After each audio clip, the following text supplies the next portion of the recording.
Now that the University of Pennsylvania's president has resigned, the question for some here at Harvard University is, will their president, Claudine Gay, be next? I don't think that she should leave because she's like a few months into her presidency, and I think it's like a little wild that like the entire outside world gets to decide what happens on a college campus. I think it's not a black and white issue. There's a lot of moving factors, and it's hard to address all of those in one conversation. Student Polina Kapinski is Israeli and says she hasn't felt safe being Jewish on campus for some time. She says that widely criticized congressional testimony last week just made things worse. It felt like a failed leadership. I was really expecting a clear statement of we're against anti-Semitism and either here's our plan or we need your help implementing this and that. Instead of this, when hearing the lack of response, the attempt to evade, it just made us feel like we're alone in this.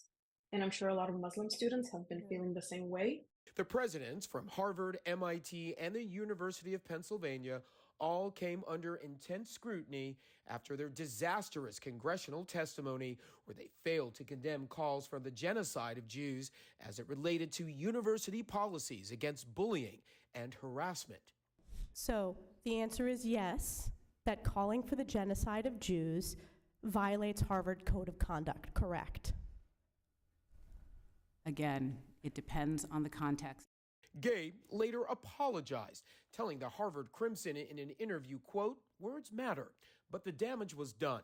One of her staunchest critics, Bill Ackman, a billionaire hedge fund CEO and Harvard alum, sent a letter Sunday to the university's governing boards of directors. It reads in part, in her short tenure as president, Claudine Gay has done more damage to the reputation of Harvard University than any individual in our nearly 500-year history. I hope that she will be able to do what is best for the university and best for her, but I don't know what that is. Until recently, Rabbi David Wolpe, a visiting scholar at Harvard's Divinity School, was part of the university's Antisemitism Advisory Group, created in the wake of October 7th. He was chosen by Gay, but Wolpe said while he had accountability, he had no real authority to do anything. Gay's testimony was the final straw. He resigned from the group last week. And I had wanted from any of the presidents a certain urgency and anger and indignation. Had they once, it wasn't even the content of the answers, had they once pounded their fist on the table and said, this is unacceptable, I will not have this at my university, I think people would have felt reassured. I would have felt reassured. But instead you got what? Instead we got legalisms and equivocations. Should Gay resign? Not for me to say, really. I don't take a Why position not? on. Why? Because I'm a rabbi who's been at Harvard for 2 months. Yet several hundred members of the school's faculty signed a petition calling on university leaders to resist political pressures and outside forces trying to remove Gay.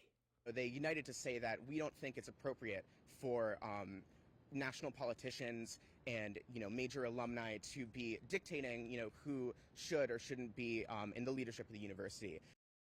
And Bianna, it should be noted that MIT's governing board released a statement in support of its president. Harvard's governing board has a regularly scheduled meeting today, waiting to see if it will release some sort of statement as well. Bianna?